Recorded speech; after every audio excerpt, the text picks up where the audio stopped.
Hey guys, how's it going? This is Dave Sebastian, the coordinator of mentoring arts programming with Wayside Youth and Family. And I am back with you today, day 2 of this project, which is working on yupo paper. Yupo paper is this stuff right here. This is the heavyweight version. Yupo paper is made from polypropylene, which is garbage bags. It's pretty cool. I hope that you guys will dig it. You know what I mean? I'm going to show you guys what we were working on yesterday. If anybody was with me yesterday, I'd love to hear from you guys and have you check out what's going on. Before we get started, I wanted to tell you guys a little bit about how I got here and what I'm up to. I am the coordinator of mentoring arts programming with Wayside, and Wayside is a human service company out of Framingham. That's Wayside Youth and Family. I've been with them for about 7 years, and I work to create arts programming for the young adults in Central Mass. Young adults for us are 16 to 26. We created my program, which is called Greenhouse Graphics. As you know, if you're on my Greenhouse Graphics YouTube channel, we created Greenhouse Graphics with a partnership with the Department of Mental Health to create this arts programming in an effort to engage young adults in a different way than the clinical way, or than any number of other approaches. This is simply another idea. My work, when we're not stuck at home by our medical situation, is on Wednesdays and Fridays. I am in the Tempo Young Adult Resource Center basement studio. This is my home base for all of my work, and I'm in there running 2 open studio programs on Wednesdays and Fridays from 10:30 to 3. That is an open program. You can use anything you want. We have as much media as I have the ability to use in the space, and I encourage anyone who is 16 to 26 to come out there. Again, it's at 68 Henry Street in Framingham, Tempo Young Adult Resource Center. When I am not there, I am in the community bringing the programming to young adults that can't get to Framingham, say. I work throughout Central Mass at youth centers and schools and programs, and anywhere that libraries and anybody that's willing to have me. Excuse me. So that's pretty much me. That's pretty much how I get here. And we're going to talk now about the products that we're working with. Now, I already told you guys about yupo. One of the other things that we're going to work on, that we're going to take a look at, is using these Winsor Newton pigment colors. They're kind of cool, so far. I've had some luck with them and some not so much luck with them. You know what I mean? One of the first problems that I had when I found these, I bought these because they were on massive clearance. That when these first came out, I think they were like $10 a marker or some crazy number like that.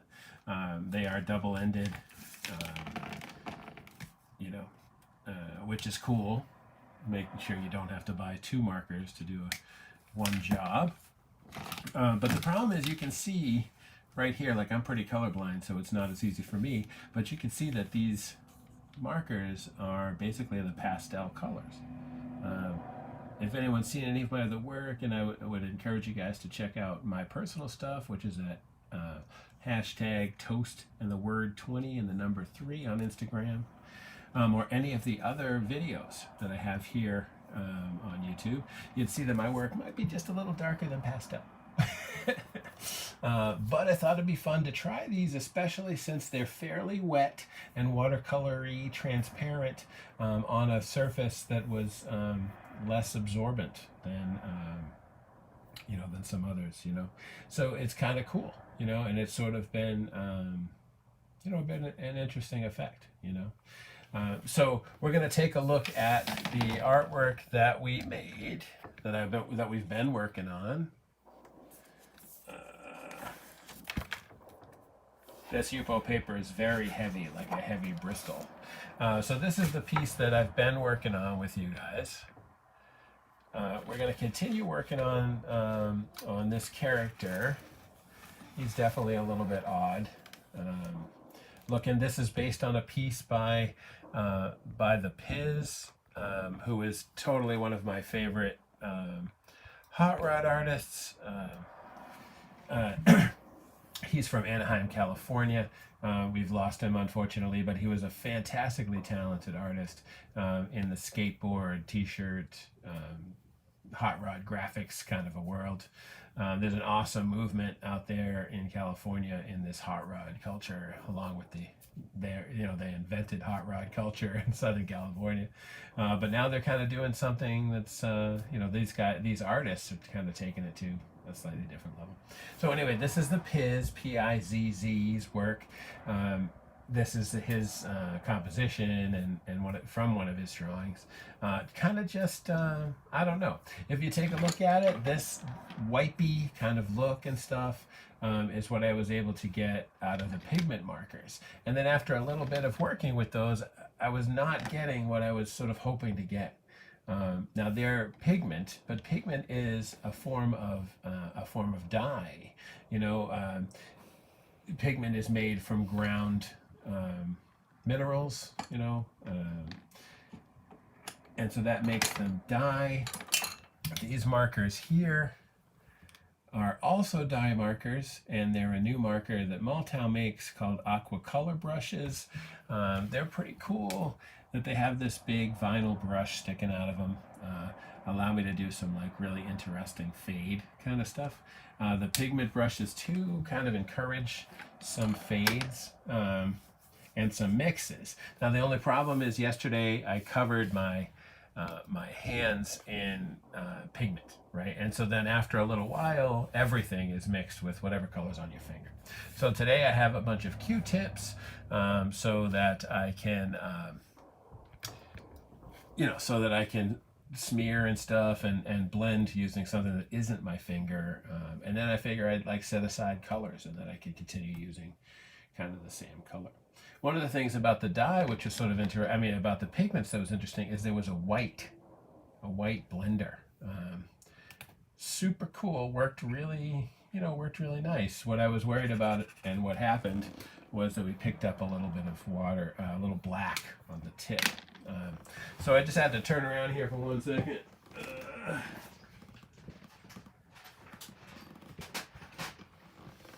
These here are tattoo ink cups. Never used them before, but man, I totally love them. Great place to put just enough water for some application, but you don't want a cup of water on your desk in case you spill it. I spill that, I'm going to be upset, but I'm not going to cover the entire desk in water. So that's a big plus. Oh man. Hey, check this out, you guys. I don't know if you've ever seen this before. This is the logo from Extra Large, which is the clothing store the Beastie Brothers used to have. The Beastie Boys used to have in Brooklyn. I got to go there once. This is a sticker I just found at a vendor. Super cool, funny stuff. All right, so what are we going to work with today? I said the pigment markers, I said these dye markers, and I'm using a significant number of the dye markers. Let's jump back here a little bit. All right, you can see my mess of a desk here. So we're going to use these. This is a large number of the Maltau aqua brushes. This guy here is called the outliner, the black liner brush. This seems to be a slightly higher pigmented brush.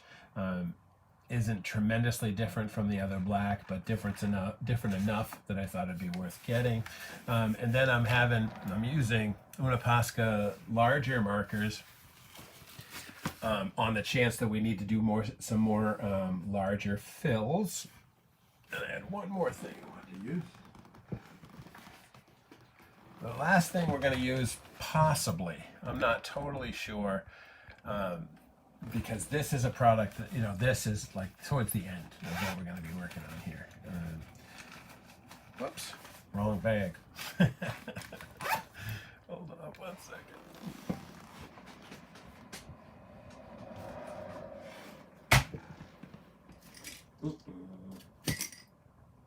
Where's it gonna go? Small. Oh, there it is. All right, you guys.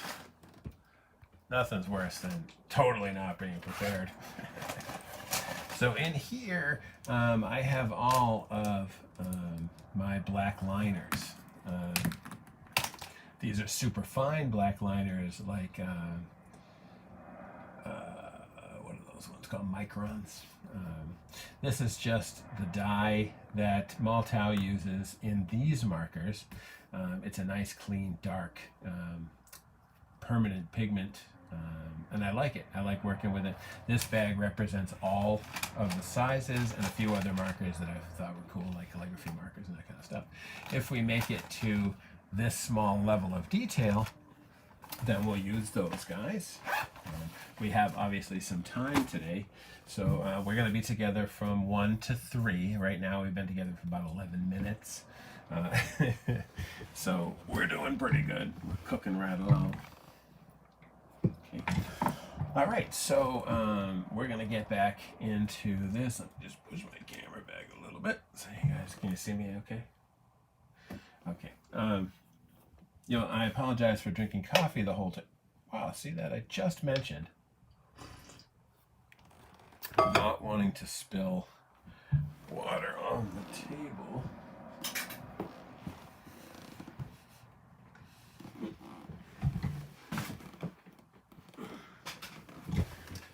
And as soon as I said that, I spilled the water on the table. If you're an artist, I wouldn't recommend working on anything that's family heirlooms or anything else like that, because you're going to screw stuff up. You can count on it.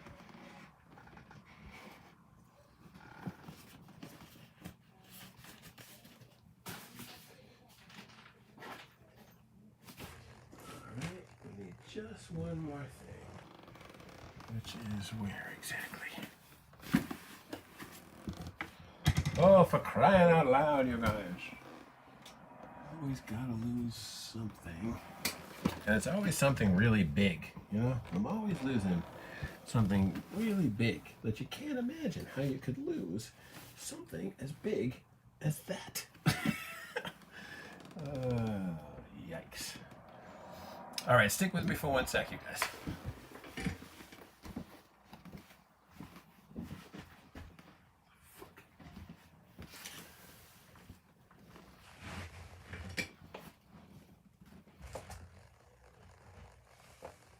This is fun.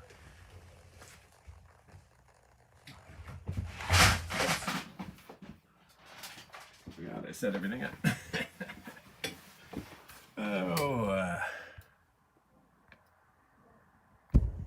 Sorry about that, guys. I am back with you, knocking things over, which is always fun. All right, so now intelligently, I put all my gear right here behind me so I could turn around and get it, but that was also a really good way to lose it. Again.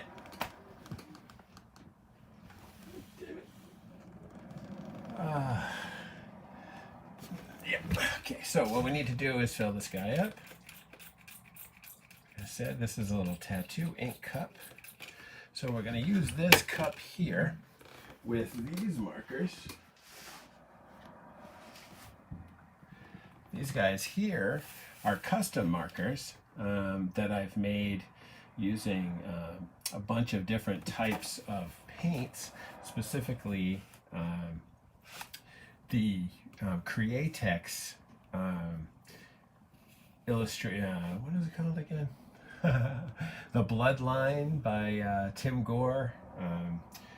Liquitex product, really cool, looks great. Only problem is that sometimes it's a little hard to get out of the brush, you know, out of the marker, because it is, you know, significantly different than Maltau's ink. So all you have to do is kind of get it thin enough. Maltau's paint, that would be.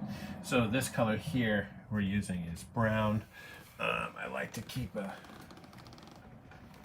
little sketchbook around right like this, so you can try your markers, so you're not going in kind of blind, you know what I mean? So you can test it over here and see that this is kind of pretty well of a saturated brown. Now let's see what we can get in here. Kind of cool. Get in here a little bit, you guys can see. So this one seems like it's way cooler than the one we were using yesterday. What we were using yesterday just wouldn't stay on. You know what I mean? Like,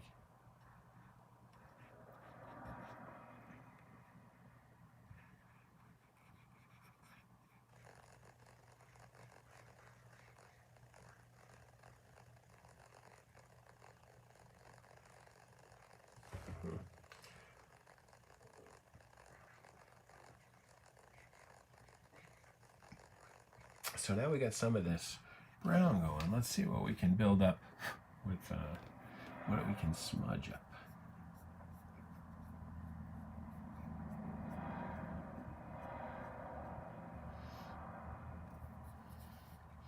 Try to get some of our, you know, the folds and stuff using this sort of smear technique. All right.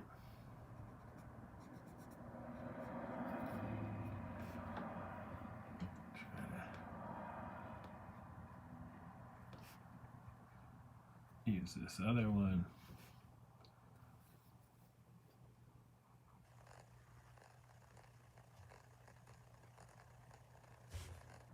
Okay. Kind of like what's happening with that stuff. So I feel like we lost a ton of detail over here in the process of trying to, ironically, trying to clean it up. All right.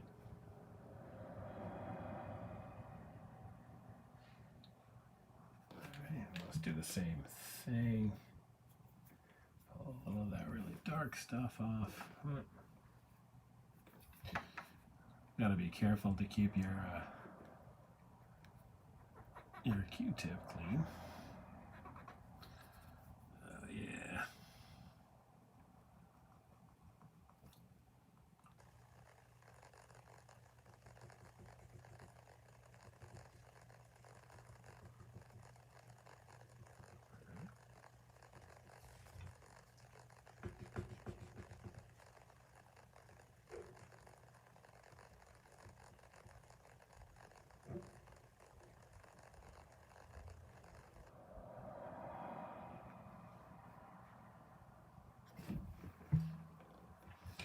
So cleaning up this, I'll let us put a little bit more of this darker color in.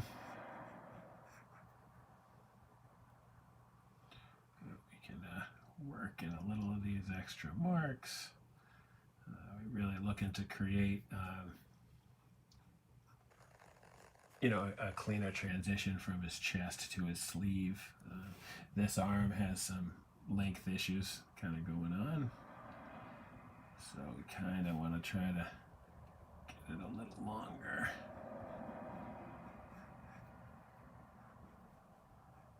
All right.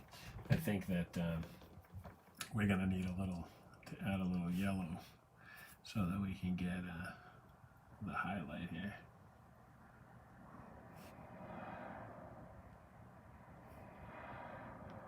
All right, even the bottom don't look to be quite that dark. Up here we're gonna pull a highlight. All right.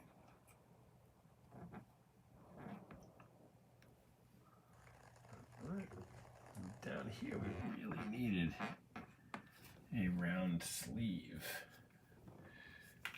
Now we have some of these markers are white. You know what I mean? Like the I got like this guy here is a bone white. The ball's not moving, it's not a great sign. So these guys load by pushing them into the hole in the cap, because as you can see, this is a brush tip, and you can't just push it down like you would a regular paint marker with a nib on it, as opposed to a brush. Seems like there is some wet paint in here, so we should be able to get a little bit anyway. Maybe not. Only problem I have with these markers is that they seem to dry up on me. The tips, like just the brush tips. You know what I mean? Because for some reason, you know, I've been thinking to put each marker in a small Ziploc bag with the brush not in it. And so then when you go to use them, you pull it out and you take the brush out. I've been finding that I haven't been using these as much because of the problems that they have. So I wanted to use this guy, but it does seem like he is not going to come through for us. So we'll bail on that guy.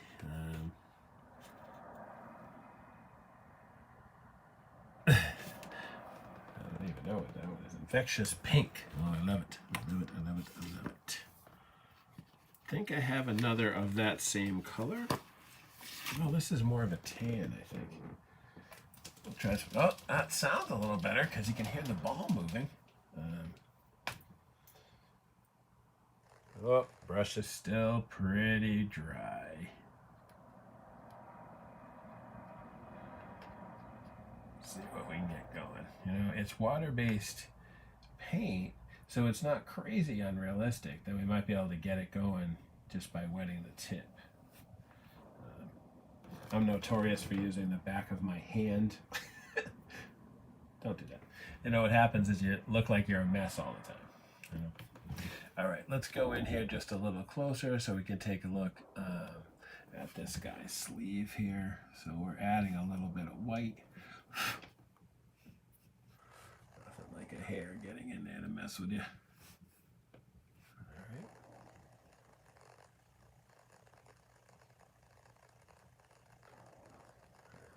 You see that we're not getting much white out of that. Though I like that. And I think that it's okay. Just looking for something with a little bit higher pigmentation. So this is a 8mm, a 4.5 to 5.5 millimeter Una Pascha marker. It's very cool, short. This is paint, so it's going to look different than our other stuff, but it should blend pretty similar. So here, we want a ring of white that we can establish to have as be his wrist. I am not at all loving the way his hand came out here. Want to fix that, you know. So this white will give us a way to fix that. Can also throw a little more in our areas that seem to be not holding paint as well. Now the problem is, you can see, same problem I was talking about, which is we have white, but we're getting gray because of its, you know, sort of smearing on this surface. I'm not going to say I hate that, because it's kind of interesting, you know, and it is what it is as far as like this media. Now you look over here and you'll see that, like, you know, there's a significant problem in my hand sliding across this artwork. You know, it's totally screwing me up. So we need to have something like this so that I'm not going to get it all over my hands. Now, something to worry about with that is you can't test your markers on this paper, because the paint will go through the paper. At least paint will. Dye, possibly not, but definitely paint will. If everybody in the marker business could stop having all of their markers be perfectly thin, perfectly smooth and round, because they roll off my desk constantly, and I would super love it if they were like hexagonal. In fact, maybe when I make my own, I'll make them hexagonal. Until then. All right, so since this is looking a little crazy, I think that we can keep going. Need like a light brown.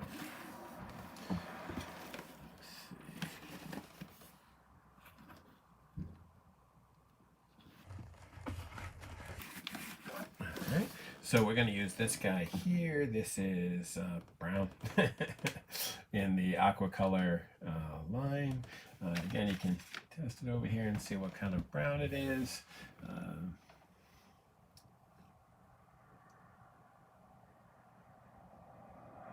what we can get here.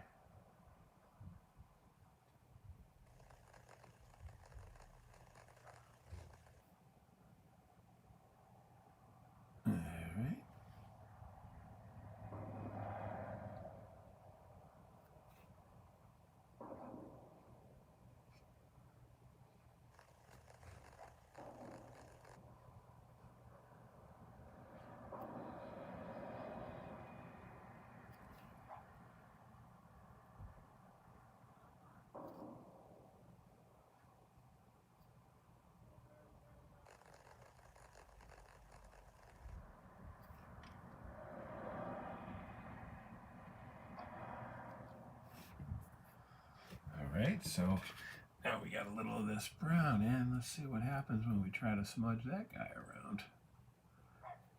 I told you that this is the Maltau dye markers. You know, they're cool, definitely cool. Yikes! Don't lose it. Just started working.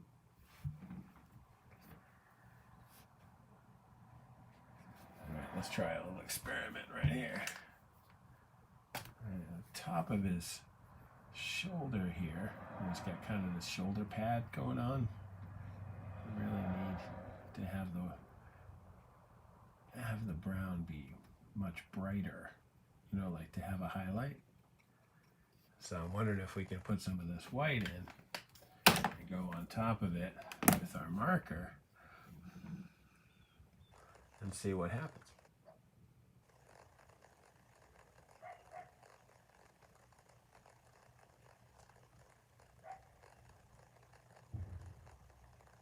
Yeah, look at that stuff.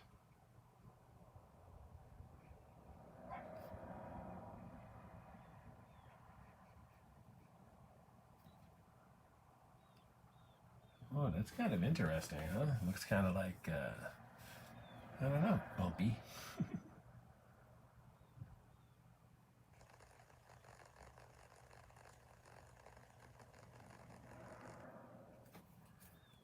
Alright. Thinking maybe the highlight on here might be this yellow ochre that I have stashed. Not sure though.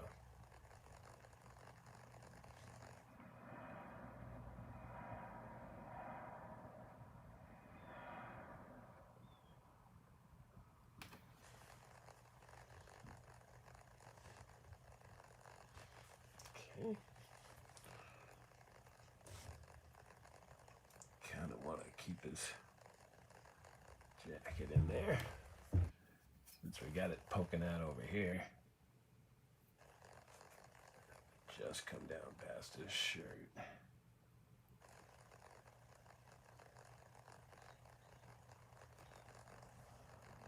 Okay. I don't so much want to smudge that because that's like a specific shape, you know, and we want it to kind of be like that.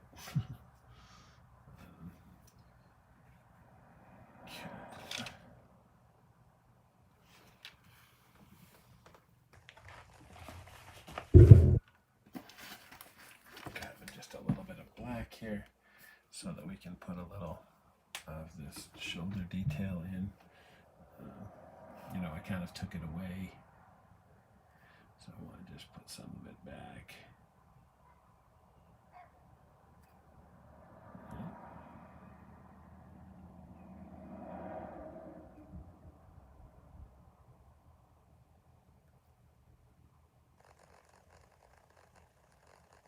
Okay. So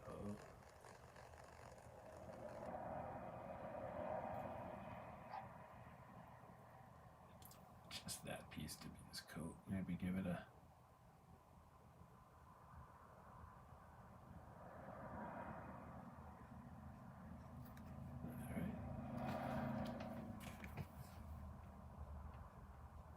just want to make that more of a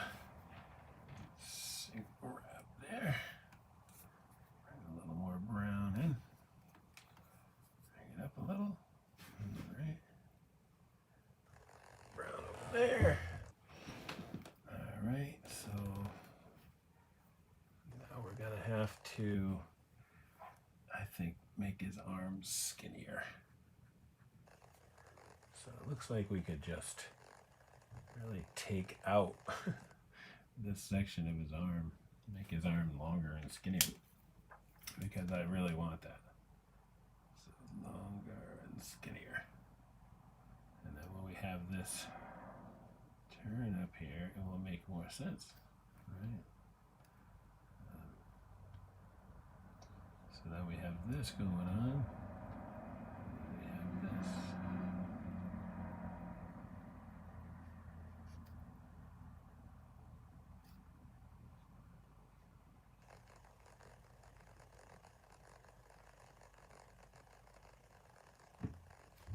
Okay.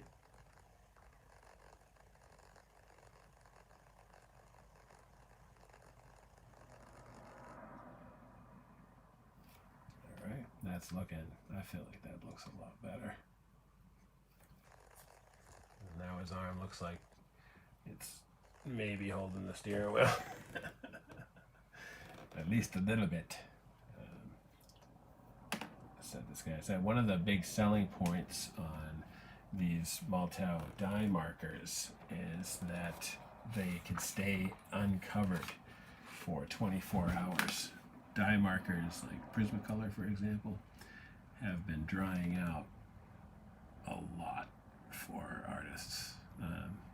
In fact, if nobody's heard about it, there was a lawsuit apparently. This is, of course, a rumor, and I'm totally spreading rumors, and that's totally not cool. But there's a rumor that Prismacolor was actually deliberately making their markers dry quicker because they were trying to save some money, you know. Pretty scummy, actually. Let's try a little of this blender. What will it do with paint?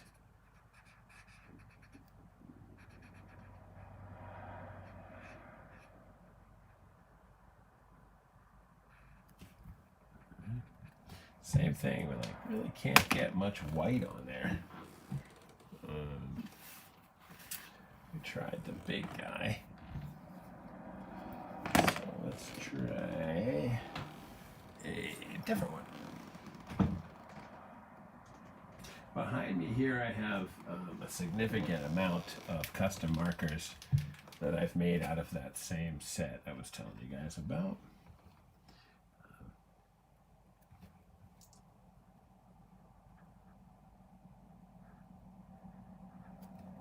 This one is called Old Bone White, and is one I've been using kind of a lot. Gotta kind of keep it really loaded to fit, to get over this other stuff. You know, I mean, we were using the Absolute Monster on a Posca marker, and it couldn't really cover, so not cool.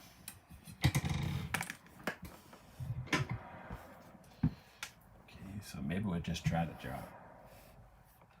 All right, first thing we want to do is put this part of his sleeve in there, and this part of his jacket, coming down a little lower.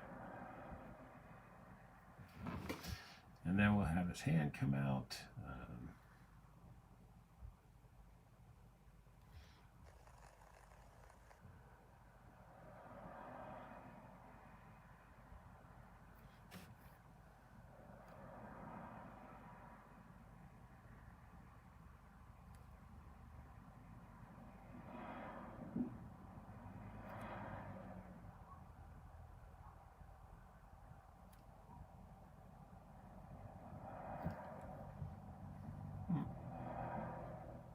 Looks pretty good right up until I put that finger too long. All right.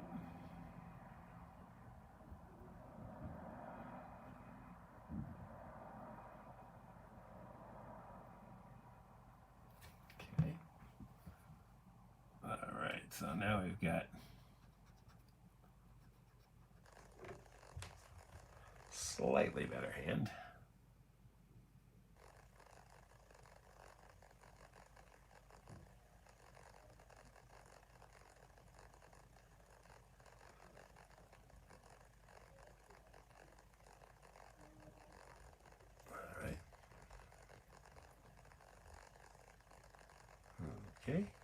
So now we got to kind of think about, I'm going to take a little break from his jacket there. I feel like his pants are brown too, but we got a pretty good thing going, I feel like, with his pants. So we're going to go back to that. The next thing we need is to figure out what we want his skin color to be. I mean, I feel like he's kind of a yucky looking monster guy, so might be cool to make him like a yellow. Let's see. Alright, this is like an injury ochre, they call it. I want to see what that looks like. Oh, it's pretty yellow. But it might work with all of this black, but we have to smudge it. Let's see, that's what happens, is we're going to pick up the black. But I might be able to use it, you know? Might just be able to use it. Okay.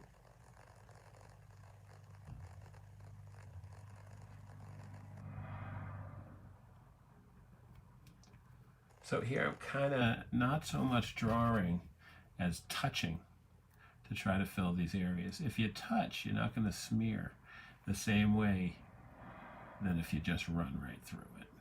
You know what I mean?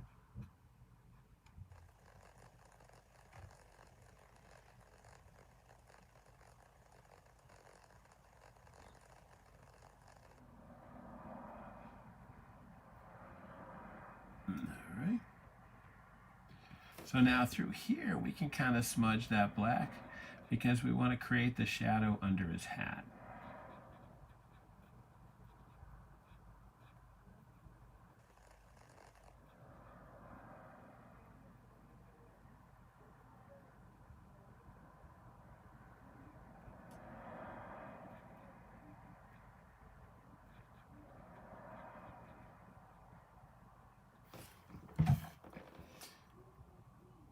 All right, what do you guys think? That looks like it's kind of a yucky yellow. Whoops, wrong way. There we go. All right. So I like this yucky yellow color. Injury ochre. Another one of the bloodline colors. For some reason, some work awesome with no effort at all, and some just don't work. This particular one is working great. This is a custom marker. Like I was saying, I made this out of an empty Maltal marker. I can show you what those look like. I have one right here. So this is a box of Maltals. These are empties. Pretty cool. These ones here are 2 millimeters. The 2 millimeter is the smaller thin guy. I could show you one of those right here. So they're this size, pretty small, but cool. You know, Maltal makes easily the best capillary system in the markers. I really like it, you know. All right, so if that was his skin color, then we got to get it in on the rest of the exposed skin on our guy. All right, now here there's a gray, so what I'm hoping to do is to get kind of a gray ochre mix, right? So here we go, back to that. Kind of a gray ochre, you know? Or an ochre with a little more of a...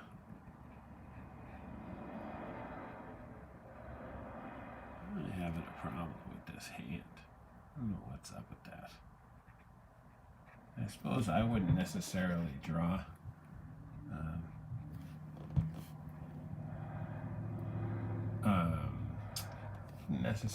a hand like that. In this case, we're going to grab a piece of paper and a pencil, and we're going to take a look at what we think a hand would look like so that we can have a better idea of what's going on. Alright, so we need to fill it down here. This part of his hand, holding the steering wheel. Like that. And we want this part of his hand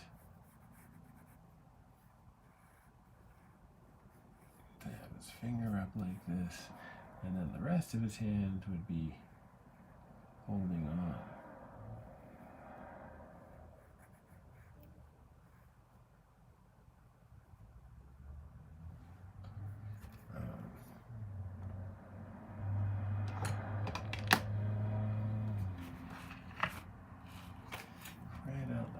There we go. Just try to figure this out real quick. So we're going to have to put in our steering wheel to make the whole deal make sense.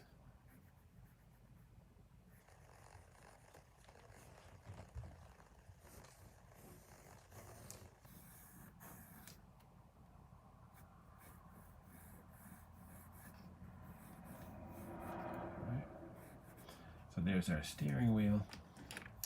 I'll push our steering wheel down just a little so that we can fit the hand in. Okay, so if we didn't have the steering wheel, we're looking for his hands to do something like this, right? Be holding it.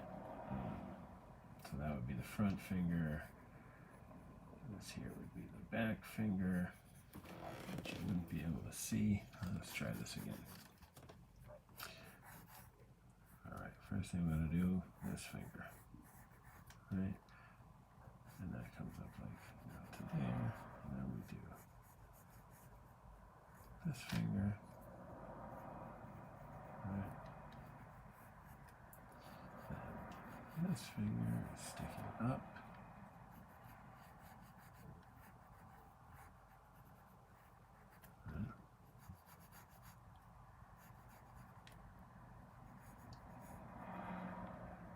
Let's make this hand just a little bit bigger. Okay.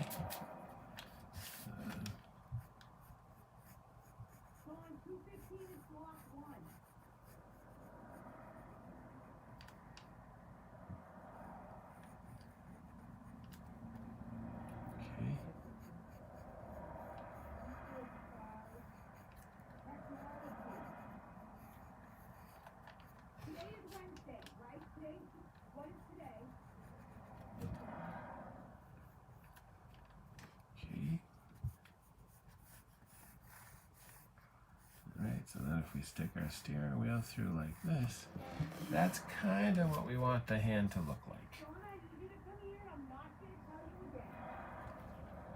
So we can cheat in here with a pencil. I'm not sure how good we'll be able to see it, but at least we can get this hand figured out.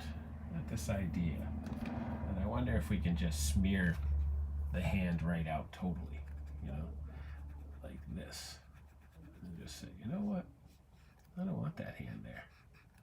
Like at all. So then just take it out and we can put blue on there after we're done. All right. All right. So we can just take our steering wheel, put it back in there. All right. This is not a brilliant way to work, but it's apparently something you could only do on yupo. I kind of, you know, I think that's kind of cool, even if it's a pain. All right, so I'm gonna come out a bit, come up, and have it, those fingers come down. All right, so this finger comes down, and then we got this one. It comes down a little off.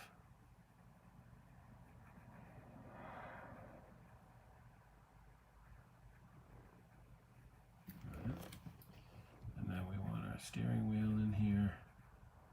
And we want to have this finger just kind of come out. This thumb like that. Alright, so let's try this again.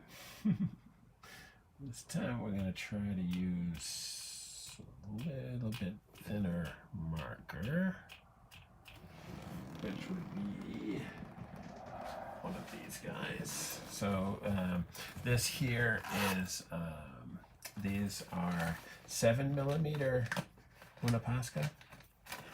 So really, really small. So it might just be able to figure this out here using this marker.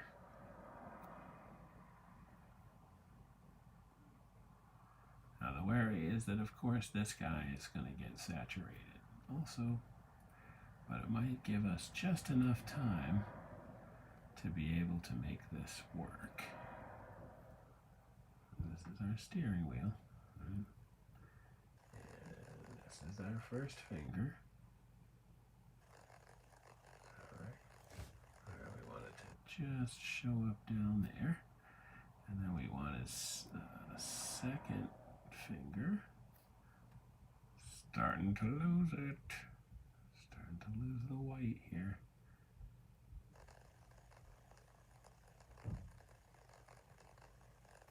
Okay. Try to push.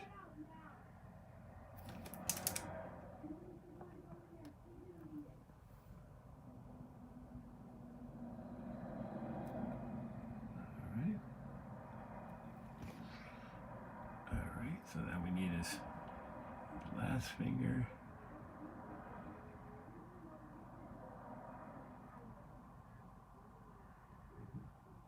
Alright.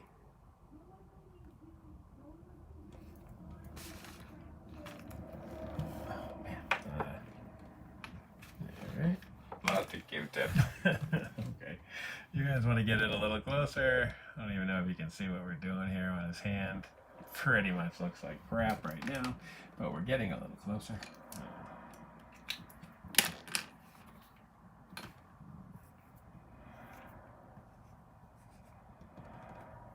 Okay. So now we're using paint here, which should not smear the same way that the dye markers are, so I'm not really sure what's going to happen. But we're going to make his hand yellow anyway, remember? So shouldn't be a huge big deal.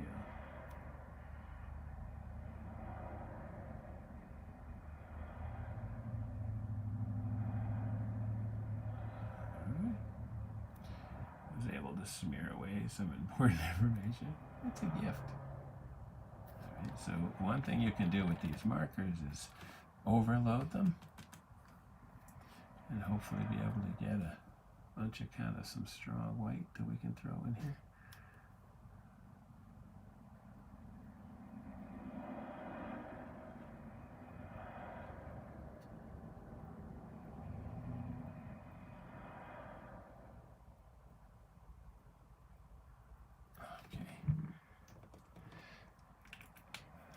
Gonna get, well, let's go into his teeth a little, see how our tip's looking. I don't even know if you guys can see that, but it seems to be working okay. So we can put a little of his little teeth information going on here, just because I like to stick something like some white in. I don't know how that looks. Alright, what do we want to do next? Let's try this white blender again. It's here on his hat.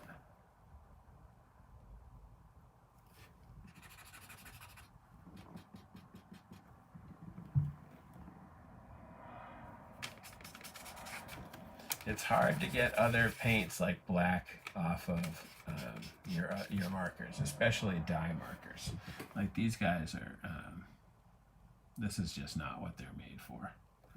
You know, we're screwing with them.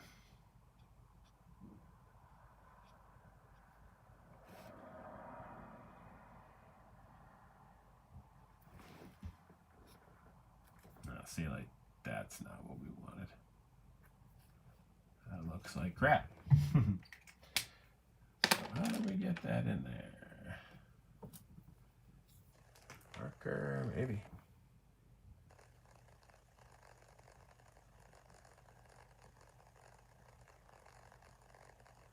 Okay. Now we got some of his shirt in there. It's looking pretty good.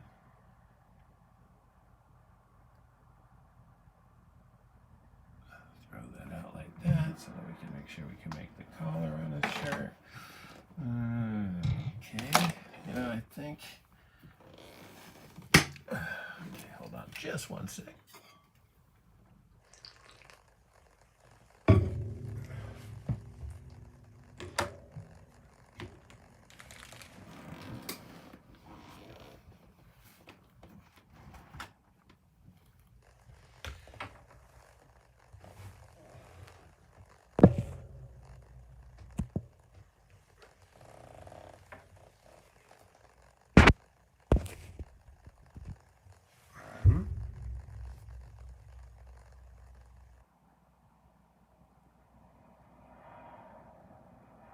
So here I'm kind of doing the same thing. I'm putting this yellow or this ochre in, but I'm trying not to scribble it in or to draw it in. I'm trying to like dot it in so that it doesn't take away all the detail and just kind of fills that area, which is what we needed to do.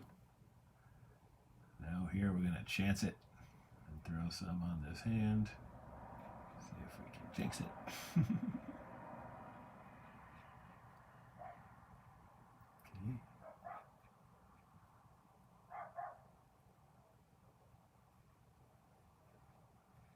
All right. So now we're just going to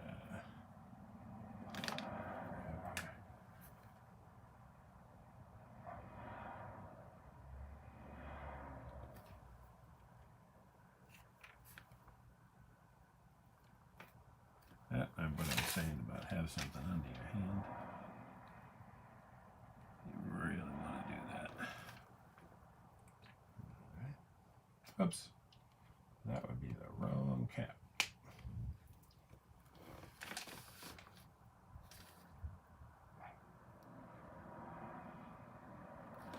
All right.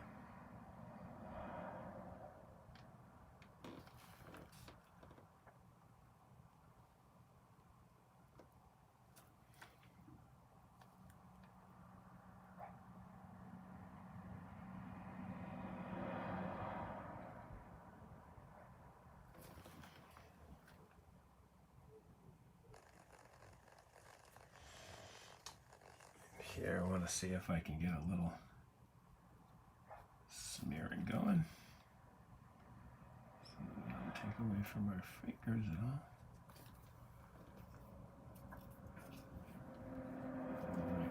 I find that the tips of Q-tips kind of blow out when you're doing this.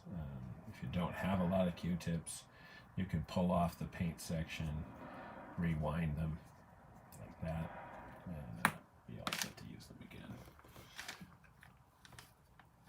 So we're being careful not to get in where that yellow is, which appears to be extremely wet. So I'm just going to give it a few minutes. Some of this other detail in here, the steering wheel, this steering column piece here, or this shifter, we're pretty much just going to leave these guys black, but I do like this steering column that we have going here.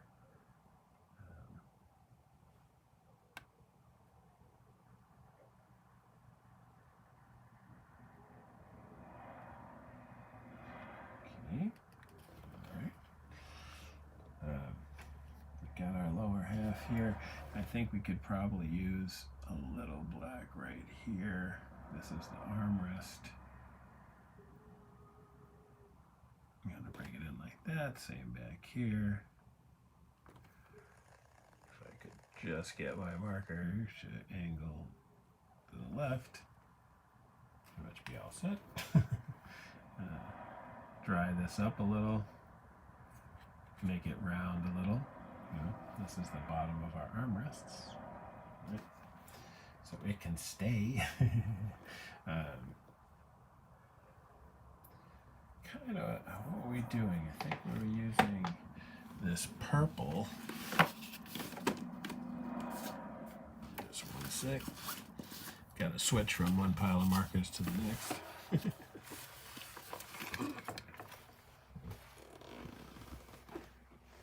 All right.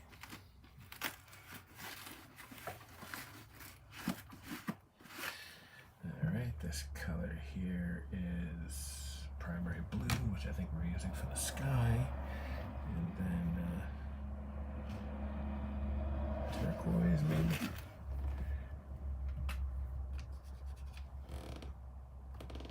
Well, I guess that looks like our darker color.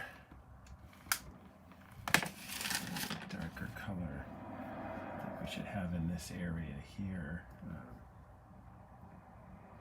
For the purpose of sort of like trying to bring in shadow under the steering wheel. And then let that dry a little. See if we can make it stay.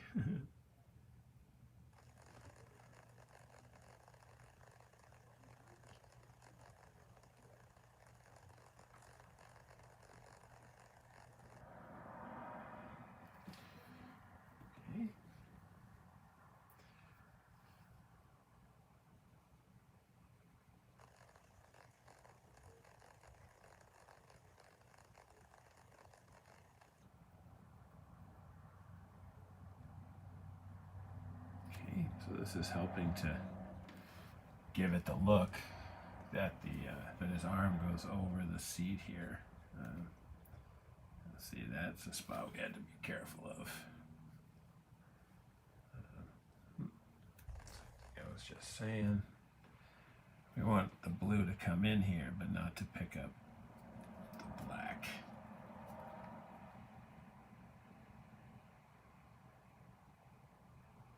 There we go. Pull that out. Try to put a little of this in, staying away from the black. All right. Same deal back here is what we want to be our sort of backseat shadow color.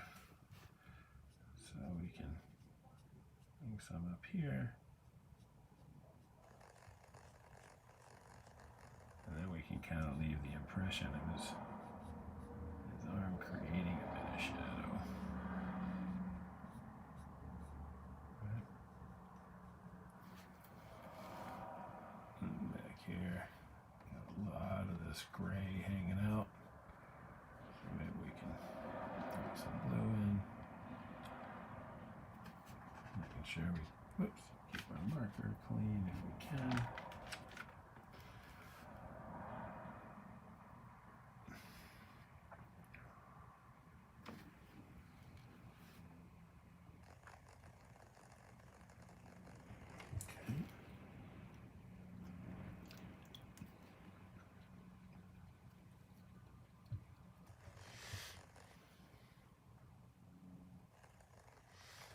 High, we need to use a slightly different color, but over here I still want to put in a little more of this darker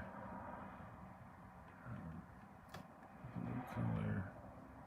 I'm interested in you guys' comments, especially because I'm really colorblind, so if we're looking at this and you're like, oh my god, this is totally ridiculous, please let me know. I could use the feedback. Look at that. It seems the side of the marker is not an option. So just stay away from it. Oh, did the stupid thing again. Actually maybe it's not too bad. Extra contrast going on there. Looks like his hand's going over there. Leg is going over there. Need some over here too. Same deal. We catch a little.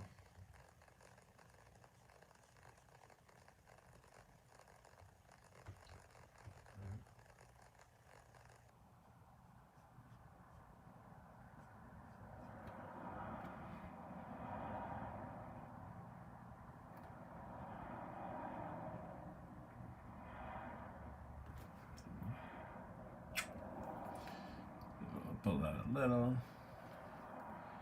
So that we can have it. Give it a little light there. Like there.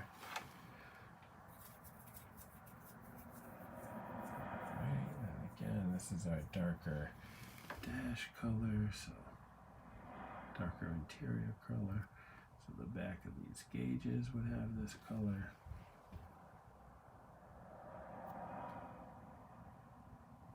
Alright, over here.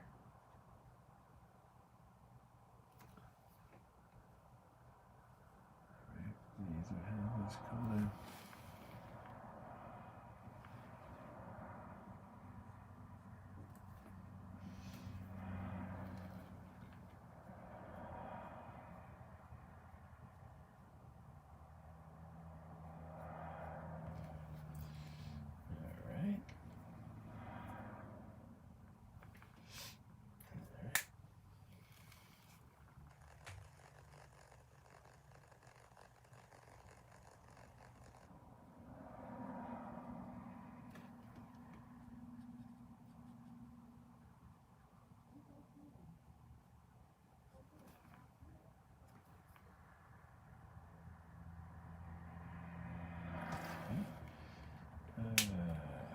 his socks.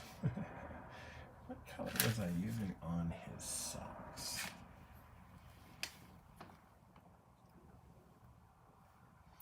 I'm just going to throw a little different blues up here to see if we can smudge those guys around a little bit.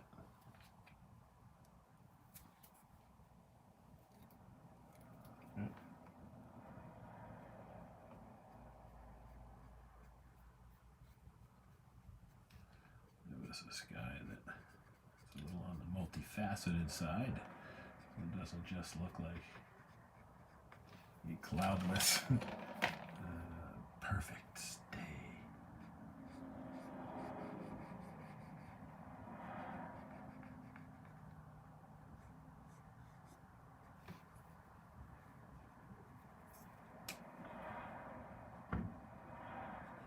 Oops, that's the wrong one.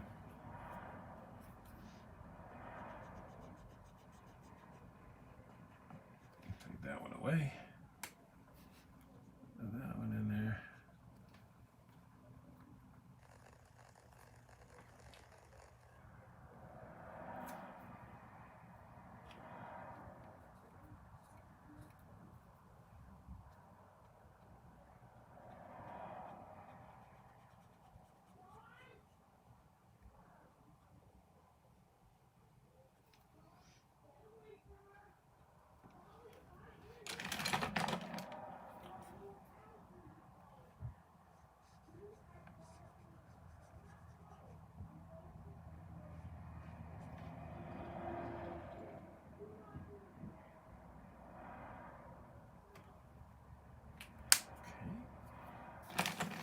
Keep trying to smudge this stuff to change our sky a little. You know what I mean?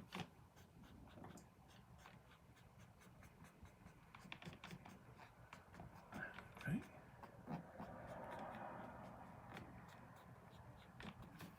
Ah, you know, I kind of like that sky. It looks kind of cool. Especially where the sky we were working with already wasn't really interesting at all.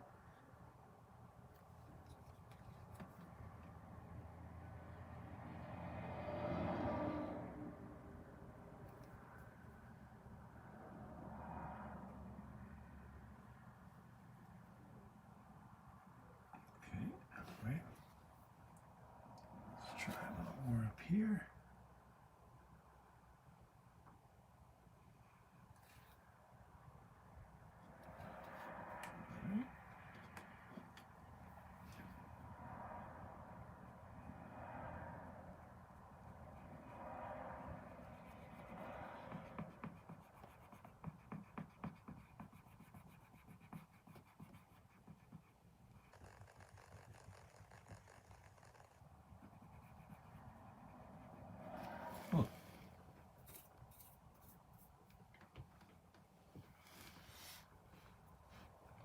I'm liking this. I don't know what do you guys think, but I'm having a pretty good time.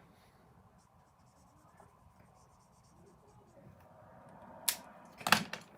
I'm gonna try a little, kind of making a mess here, you guys see? We're working on the sky.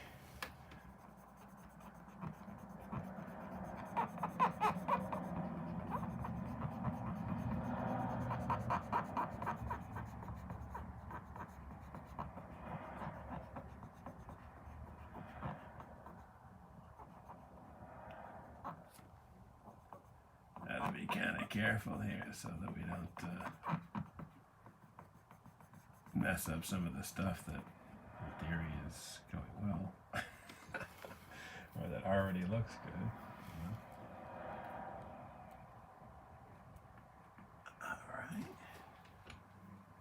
All right.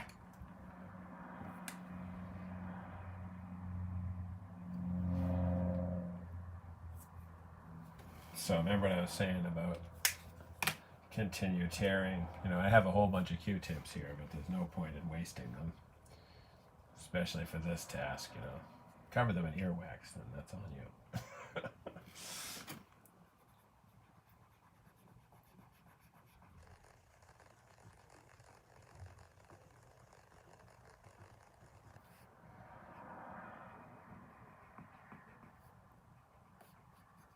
Okay.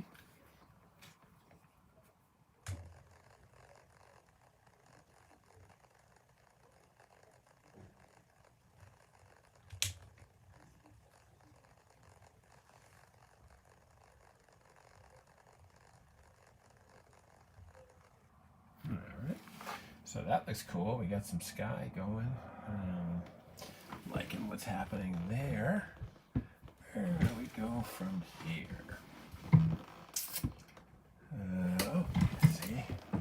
Got some more of this purple color. What do we need to do back here? Have this be the front of the seat.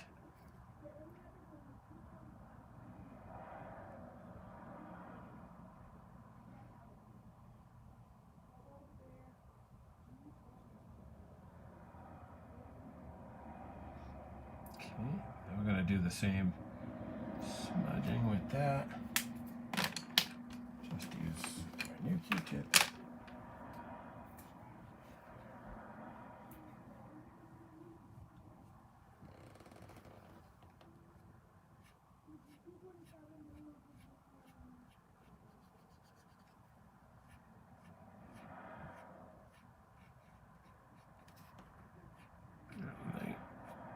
Kind of blending this in a little.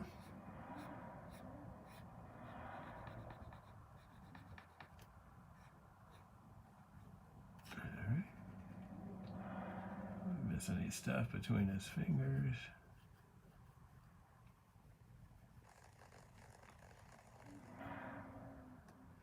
And of course, as the back seat rolls over, it's going to have a little bit of that turn to it.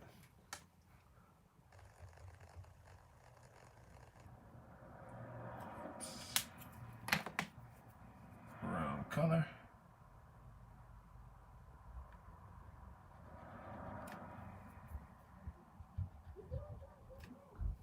Okay.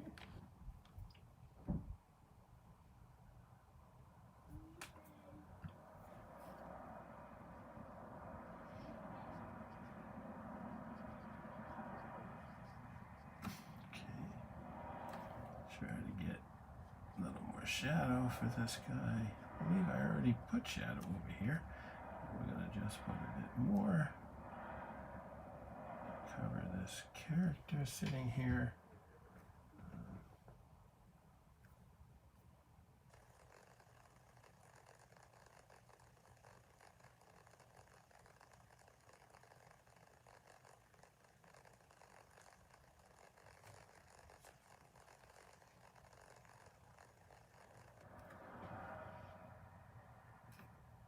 Want to take it away this time. We want it to kind of stay.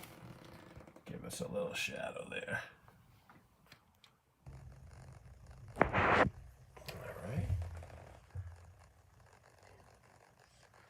All right, so how about some buildings? How about we figure out these buildings? Well, actually, before we do that, let's get our mirror thing happening. Have his hat. Again, this is the Piz's artwork. I'm just trying to reproduce my own version of it. You know what I mean?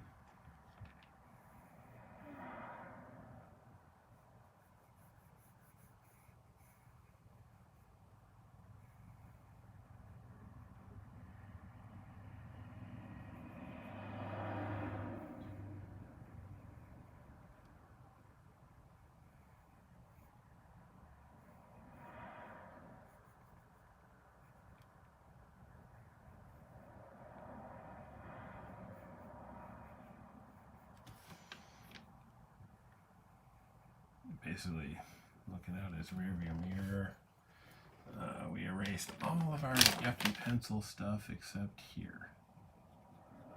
Forgot that part.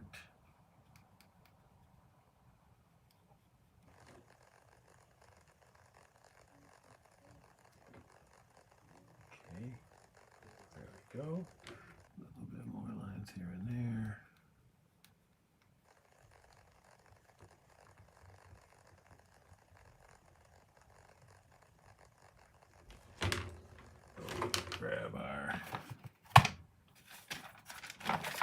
wipe-in brush so we don't smudge too badly. Huh. Actually, it looks like this brush smudges just fine on its own.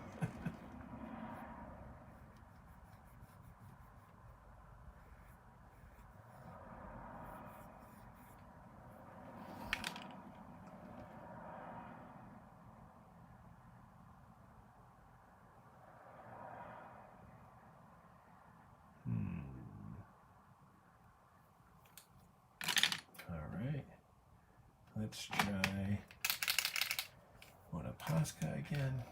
This time we want to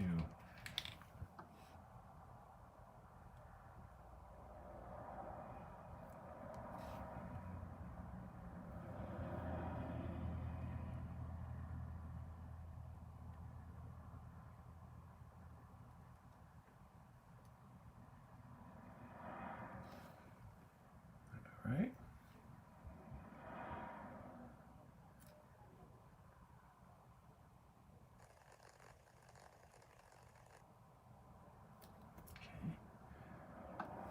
Just trying to create some, to pull out a little bit of stuff that I want to try to make sure that we can see. This guy is like the other markers we've used. It's not going to hold out too long. Oh, unless it blows out like that.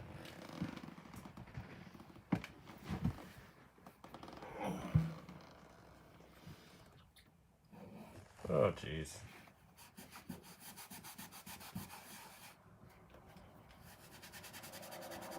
Okay.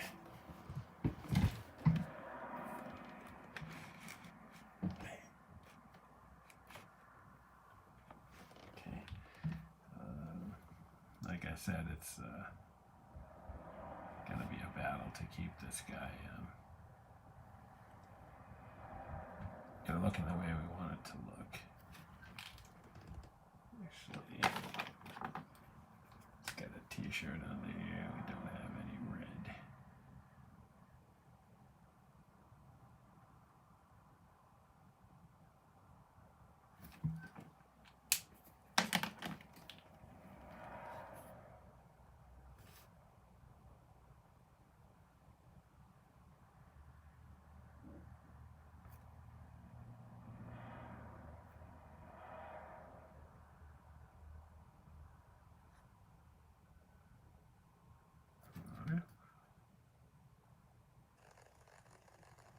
Right. Take a look at where we're at with that.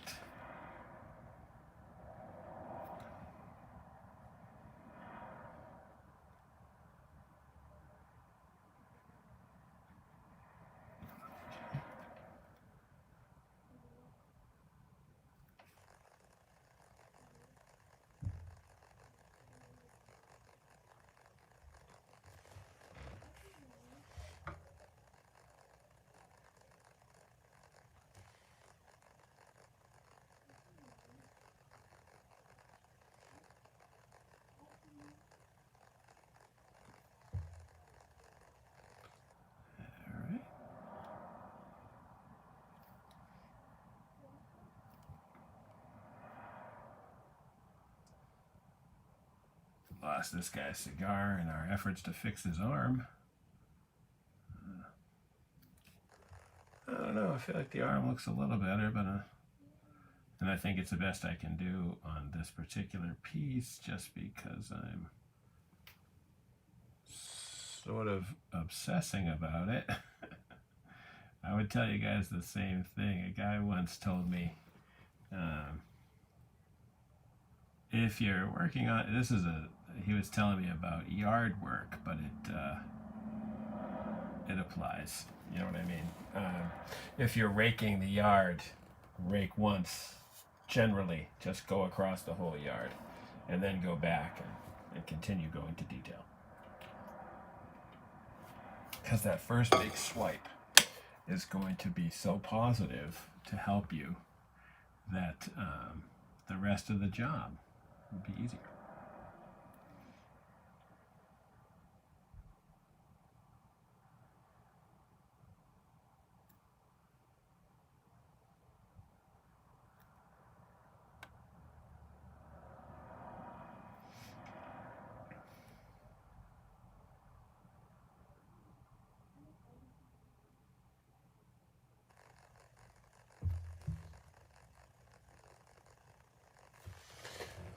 right?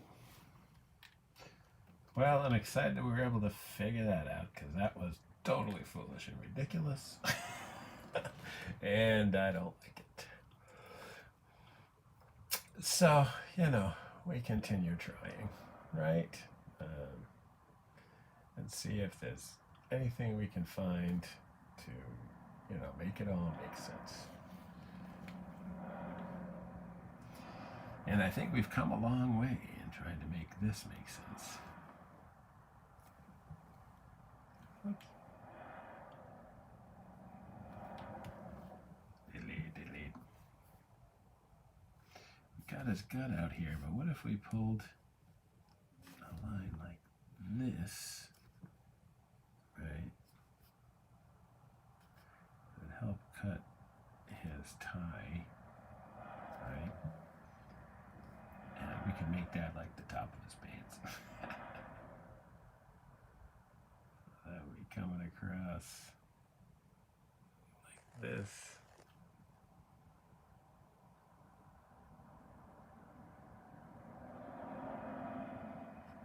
Right?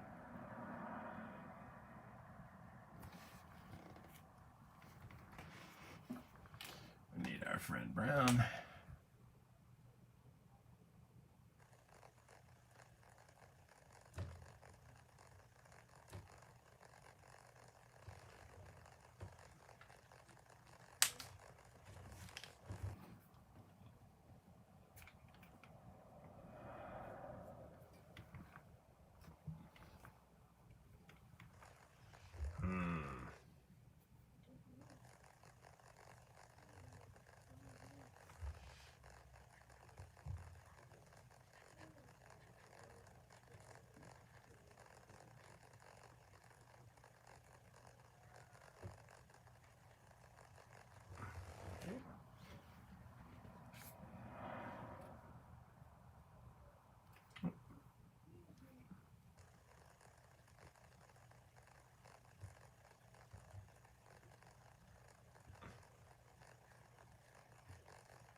Okay, so I'm feeling pretty good about what's happening right now. I think I'm going to see what happens if we use one of these smaller markers. Something like a 1, yeah, maybe a 1 millimeter marker is not that big, not that small. In fact, it's 0.3 more than what we've been using. So I think we'll take a look. And yeah, that line's going to be too heavy. So we just try something like a 0.9, 0.5, 1.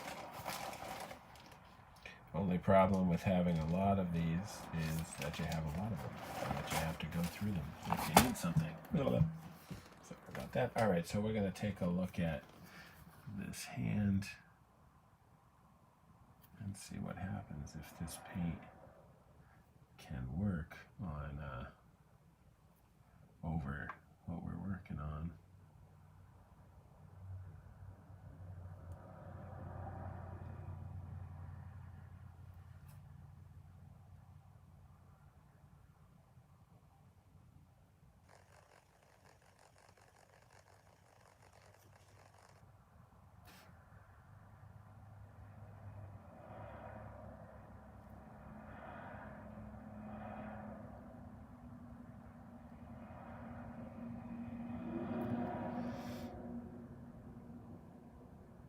Oh, I think this is going to be cool. So let's draw over it in a more deliberate kind of a way to try to bring out a little bit more of the detail that we want to show, and hope to try to kind of pull it together a little, you know. Here's my white blender.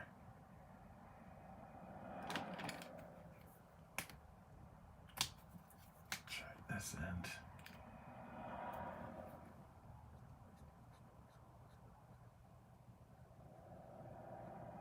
Oh yeah, wow, that worked out really good. Super like what happened there. Okay.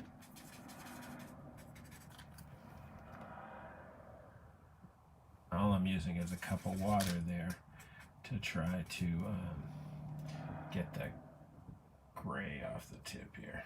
Seems like it actually went pretty good. Yep, got it. I like how that looks a lot.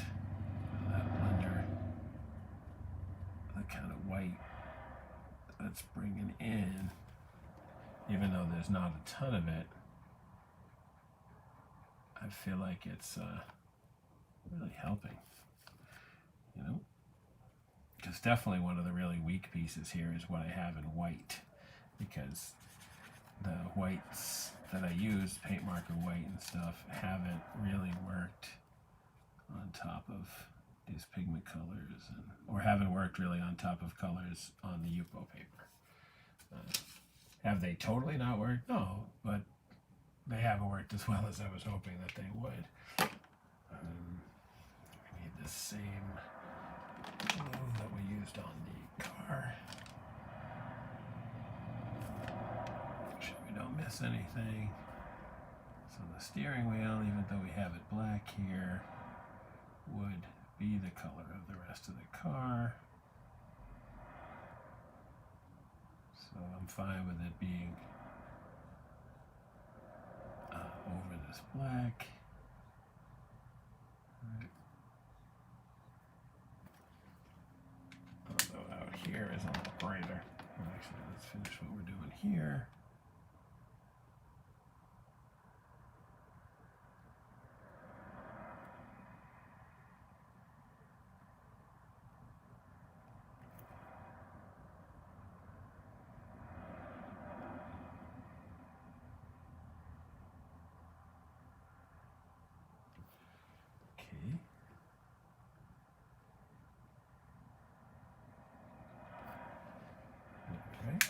I just want to try something. I don't know what's going to happen with it, but I want to just give it a try.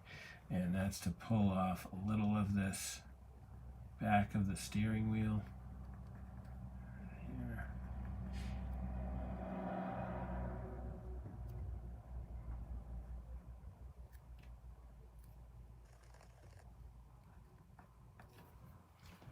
Just to make it a little bit smaller. You know what I mean?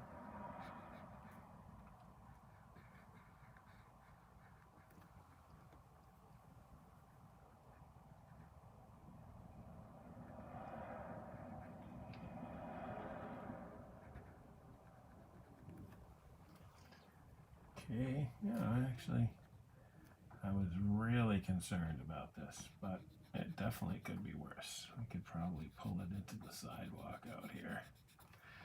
All right, now a color that I don't really have is gray. At least not in the colors we're working with right now.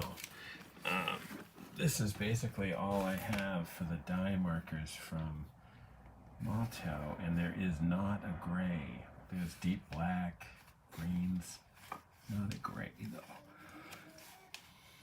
And I'm concerned about mixing black and gray together and not getting, you know, the look I'm hoping for.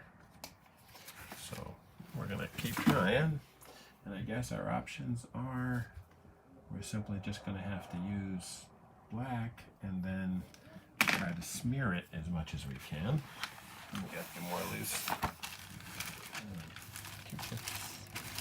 Looks like we get one more use out of that one. But what I was saying, just keep winding them up and they'll still work for you. All right, so out here, we kind of want there to be a road and then a sidewalk. So I'm thinking if this is the front line of the car, then this would be the road, right?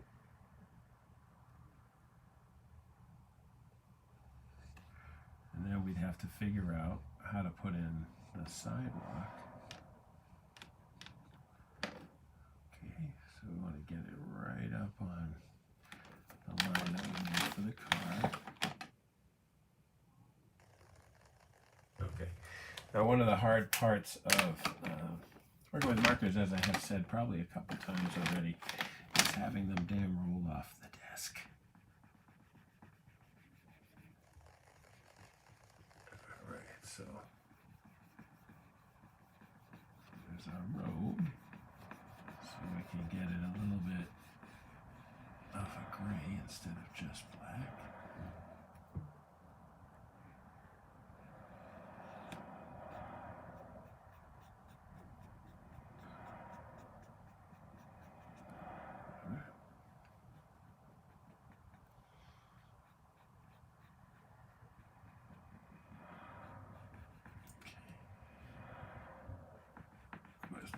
Kind of does this thing, so pull out a little texture.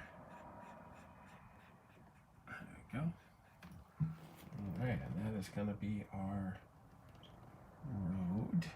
And then we're going to have to see if we can build a sidewalk a little bit. What to do for a sidewalk?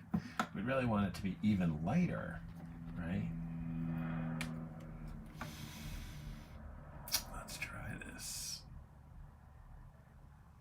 Just one little white there. And for this one, first thing we want to do is take out the bottom half for the edge, right? And then we want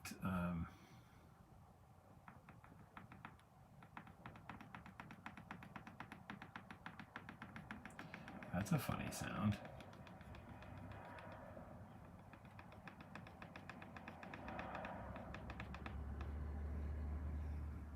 All right. So now we go back in with our 0.9, and we want to try. I'm gonna use a 0.9. Okay, you markers, you gotta go up there. Okay.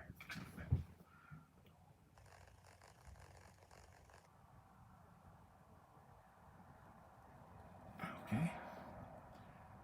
We want to do one more line up there. Could have gone better.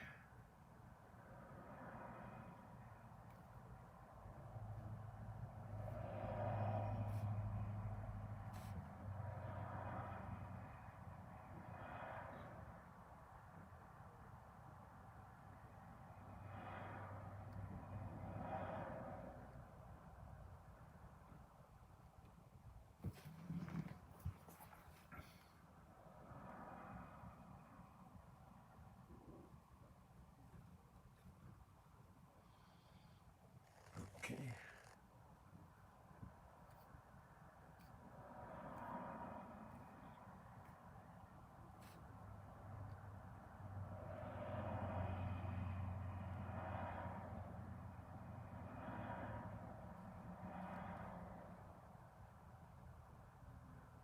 Okay.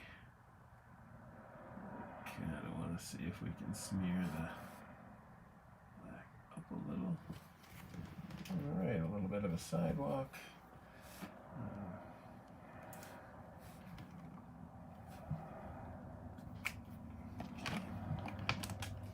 How you guys holding up with me? Not boring you?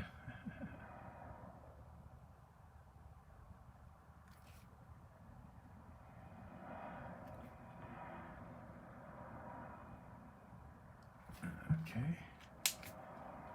We want to use that engineering ochre we were working with,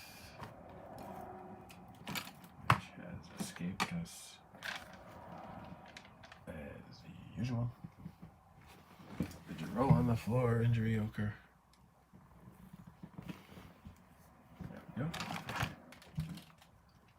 This tone in there.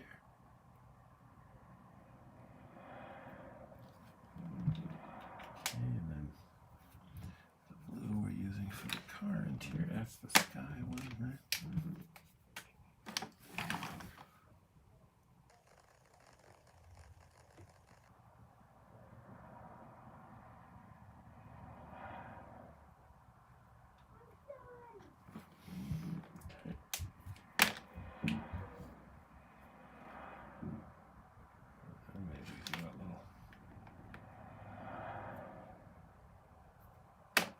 Little bit of the road. There we go. Just a little of the road here. Something on my brush. A little bit of the road.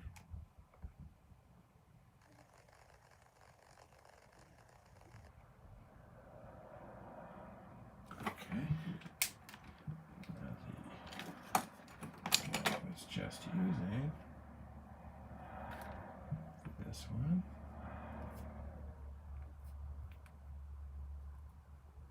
Okay. All right.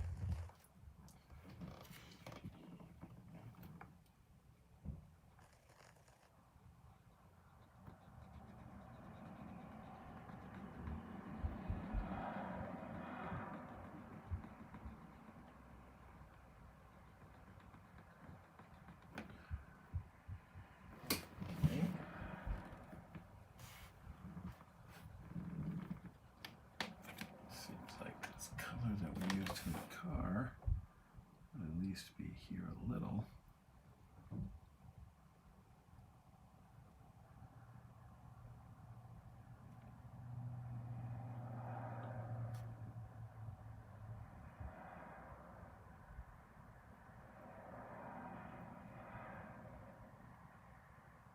Okay.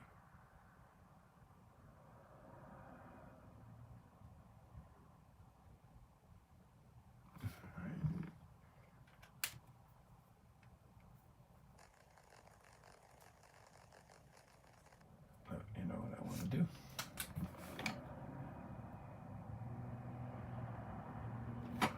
That's the deck in the back of the car.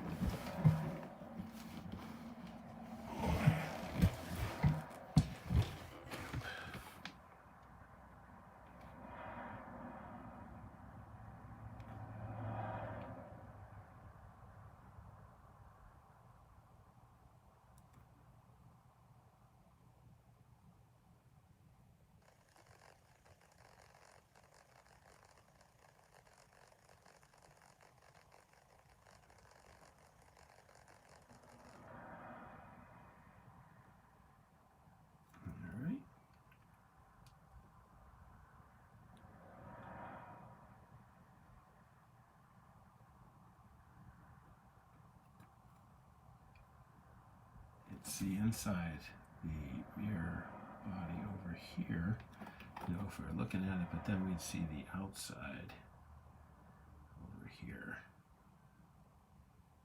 He could see in, but we wouldn't into it, but we couldn't. All right, now just a touch in that black line and that background of this true blue thing, because if it's a police car, and the blues on the roof. All right. Okay. Maybe the hood too.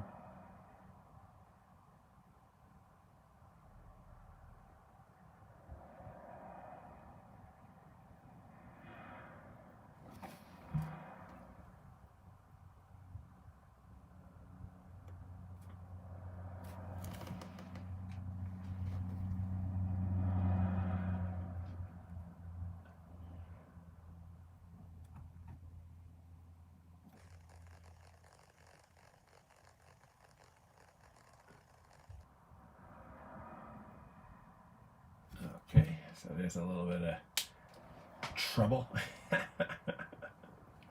I think we'll throw just a little yellow in there to sort of, whoop.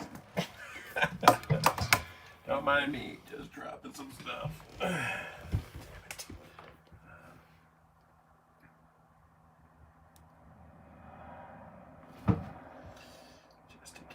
got a little something. You know, this yellow might be cool to put into this ochre. Wonder what would happen there. Looks like it's just transferring whatever junk is on the tip of it.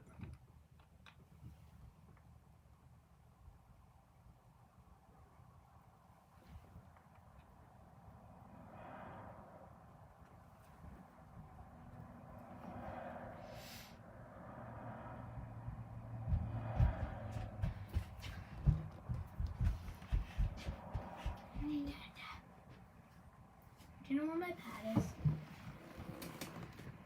Oh, it's Sean's.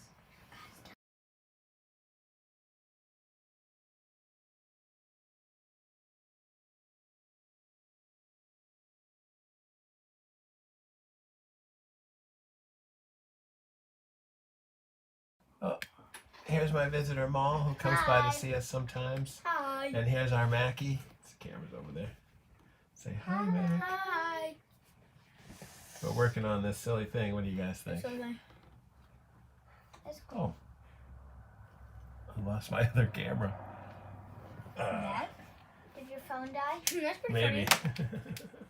That? What? That? This is what I'm working on. But it seems like my phone died here. That's pretty funny. Yeah. Sorry guys, his phone died. Well, I can fix it if I can get a cord up here. Well, bye guys. See you, Mom. Sorry guys, this is just going to take a second to boot up my my overhead camera, because you guys don't want to just see me, you know. Let's see, what can we do to try to show you guys what we're doing here. I can't use the pad as an overhead camera. This would be upside down and extremely strange. Let's see. Usually it doesn't take too long for the iPhone to come back. What do you guys think? I mean, like, how you think it's been going? I've been having a pretty good time with it. Here, let's talk about it like this. Oh, upside down. Okay. Yeah. All right, so that's where we are right now. Getting there, you know. I like a lot of parts of it. We're just not quite there just yet. You know what I mean? All right. Hi, I'm back. I'll tell you guys, you know, in the process of streaming every day, I think pretty much everything that could go wrong has gone wrong, and I'm kind of okay with it, you know, because once you figure out how bad things can go, then you know how to beat them. You know what I mean? Not necessarily, but you know, close enough. So we got the iPhone back on. All right. Get her turned back on. Get her turned back on over here.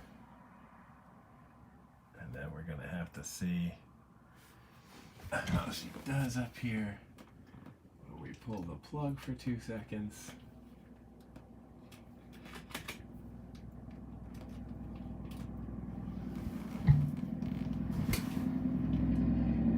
All right, let's see how that looks. 1 sec.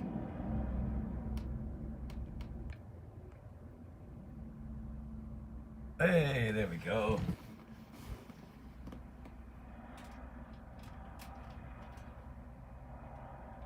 I think from now on, I'm just going to keep all of my devices plugged in, like at all times. Because this has happened to me a few times. All right, there we are back in. Oh, got to back up a little. All right. I don't know if you guys can see it, but it came out pretty cool putting the police car in the in the mirror. I like that. We're gonna just finish up in there because we want the police car is clear.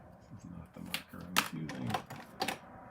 That is And this guy isn't very clear, so we'll just throw his lines in, a few of them.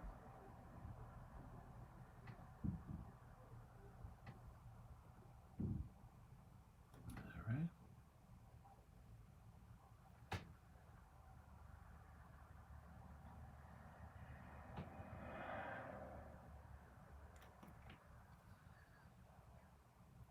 Okay.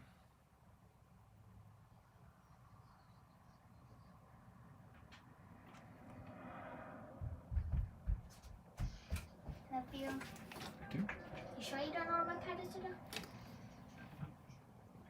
They were both here. Oh, where the charge? Where they charge? What? Where they charge? Like plugged in? Let me check. Sorry, guys. Kids, they just can't get it. Which is kind of okay, I guess. You know, like, this is what working at home looks like. You know what I mean? I kind of like it. All right, so now we're back in here checking this out. Yeah. All right, where are we here? I wanted to use a little yellow on our Bible thing here.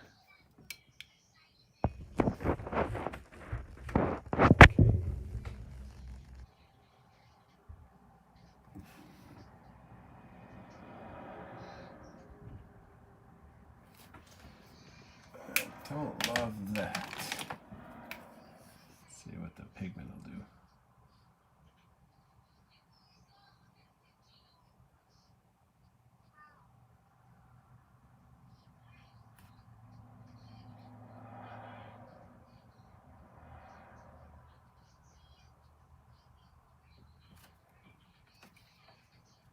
Okay. That looks terrible.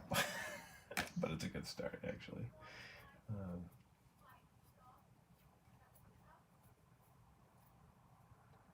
This would be basically the end of a Q-tip, as opposed to the end of a Q-tip.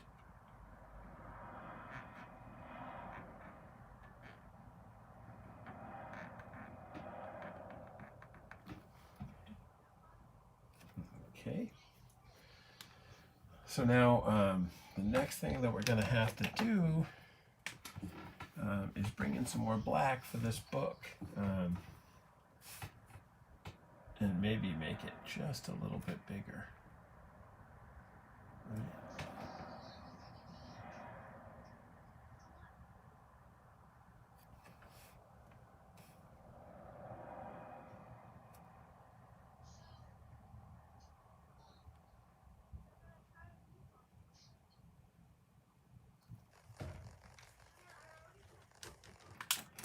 Let's see what we can do with that.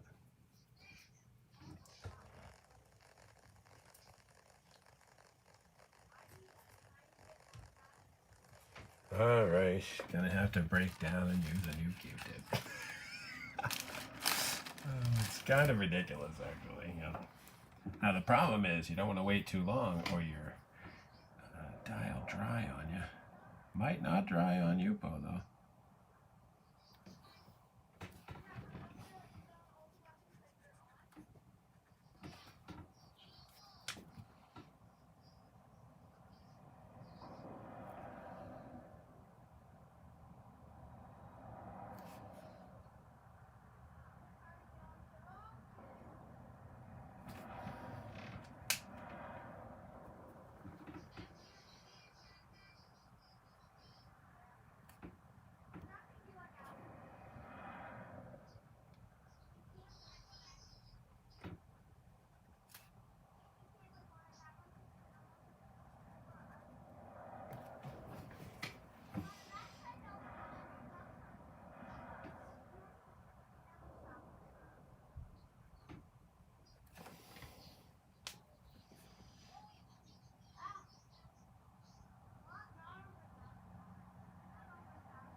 So the only reason I did that is to have a little more black to work with here.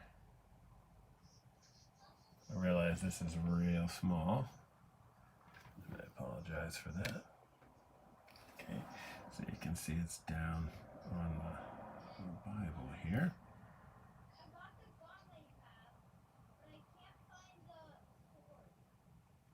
All right.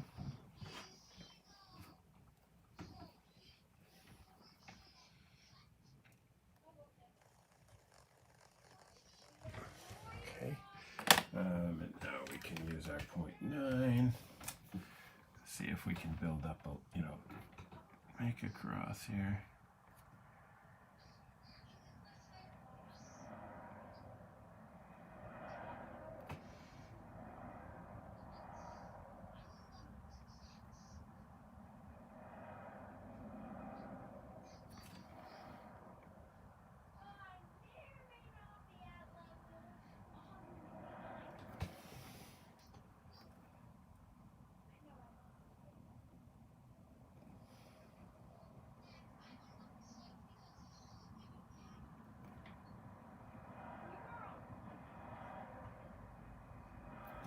Okay. Have a little binding there.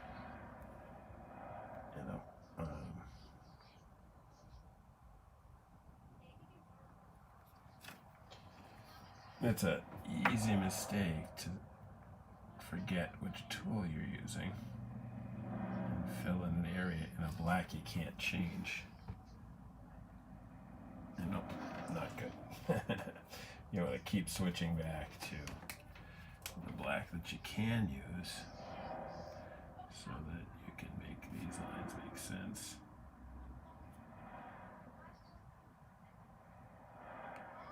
Okay. Oh.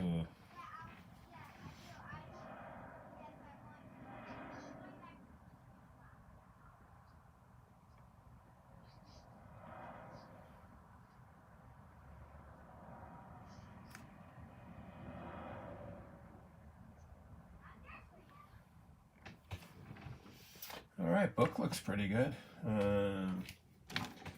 Jump back into our blue is our a little more in there. Doesn't work so good at building up. Like you can blend it, but it's transparent, so we're really limited in what we can do with that. All right.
Okay.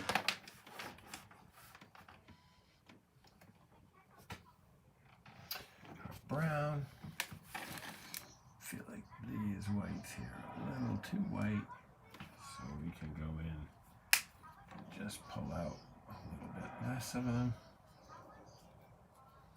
or have them be a lighter brown instead of such a dark one.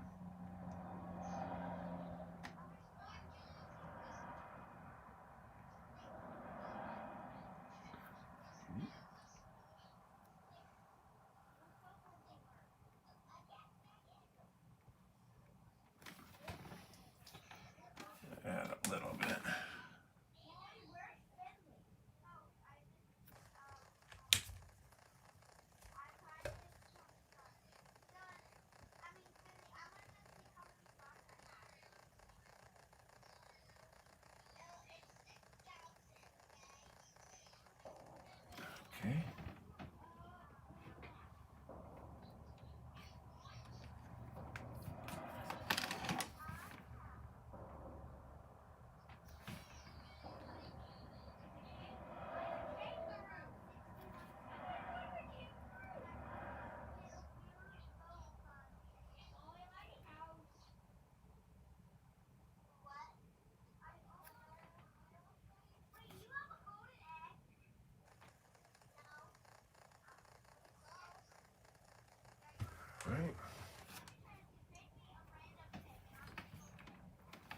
right, so we had about 5 minutes left. So why don't we go in here and like hardcore mess around with this guy's face and see if we can add some super tiny detail to it. Not going to use the 0.9 millimeter. We're going to go down to a 0.4. Take a look at this guy. All right. So this is an extremely small marker. You know, this is a 0.4, and so this is half of 1 millimeter. So I think with this guy, if we're real gentle, we could make some really silly, monster-y kind of details.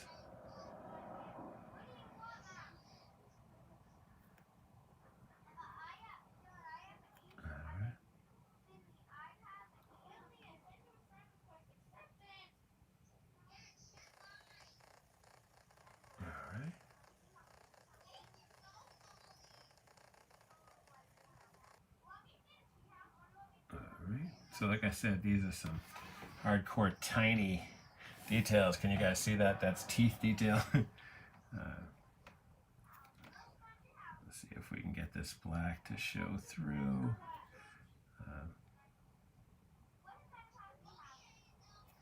Add a little detail over his skin because that's what we all have. Call it detail, or you can call it wrinkles.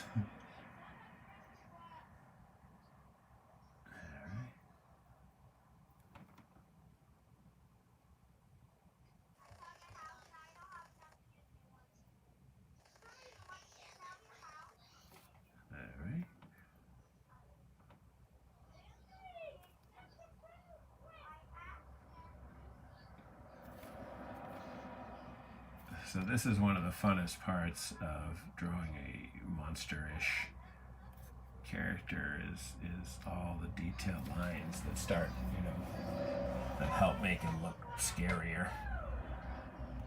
At least that's what I think.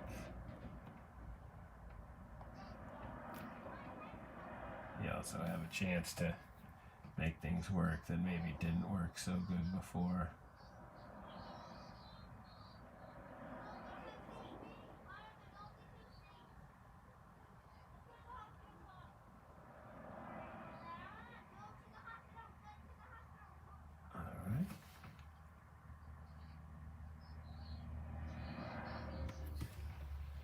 Also seems to be taking a bit of paint, you know, off. So that's kind of interesting, and that it's kind of creating a sort of a wipe effect. Just want to make sure my marker doesn't get clogged with that material.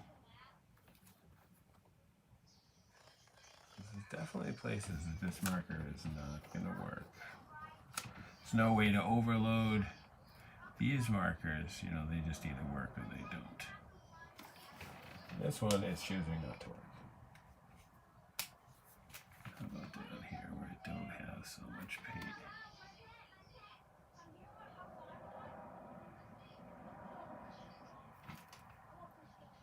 All right, need a little more of our brown. Right up this cigar here. Yellow here.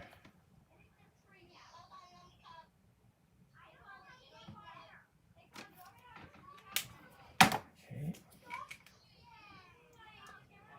See if we can get it to work a little bit. Or if we have to go with something else.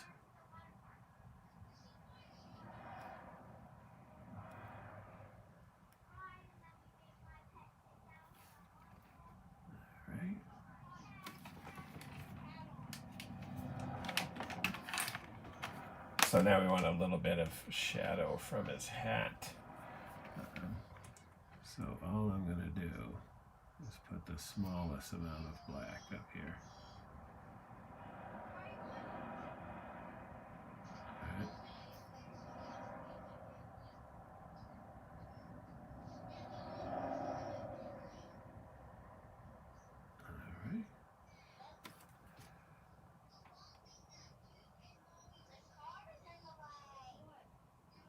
right.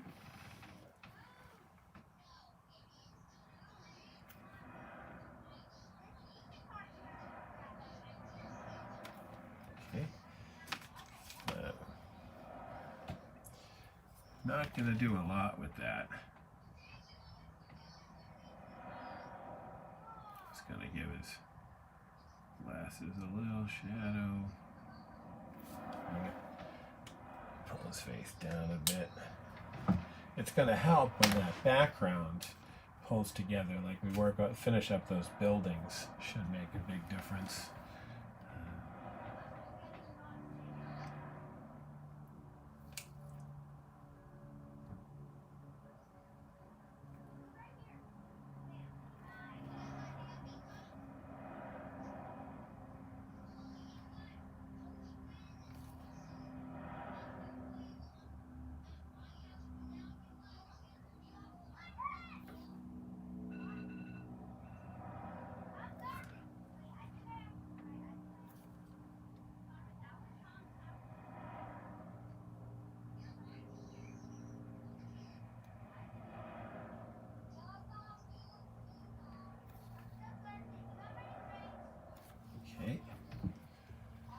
Okay.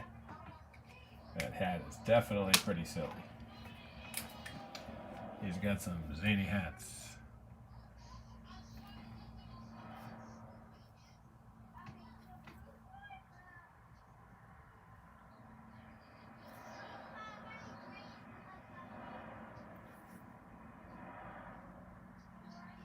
All right.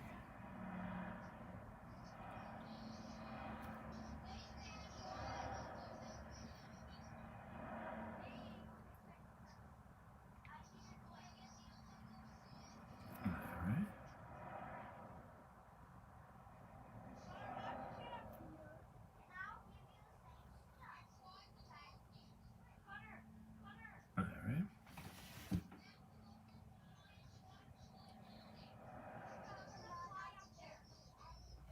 Okay.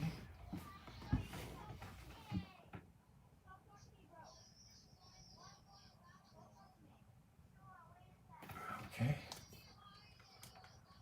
We missed a little spot for the yellow ochre here. All right.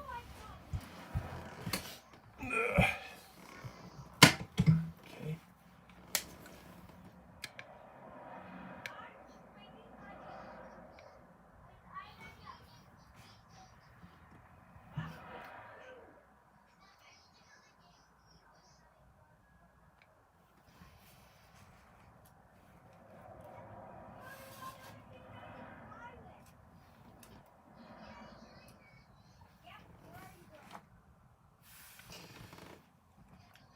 All right, you guys. So this is about where we got to today. We did a lot of good work on the piece. You know, we've been working on it for 2 hours. I feel like we got a lot done. And we're closing in on finishing it up. Tomorrow I am on Facebook Live from noon to 2. Not 100% sure I'll be working on this. Excuse me. It kind of depends on how the rest of today goes. You know, I may continue working on it. I'm going to have to, you know, kind of figure that out. Either way, I will be back with you guys tomorrow. I'll be back tomorrow on Facebook. It is the Greenhouse Graphics Facebook page, noon to 2. It's open to anyone, obviously. So please come by, check out what we're doing and what I'm doing, and please be a part of it. You know, my hope with this program is to get you guys interested in doing some artwork and get you in there to be inspired. So that's pretty much me. I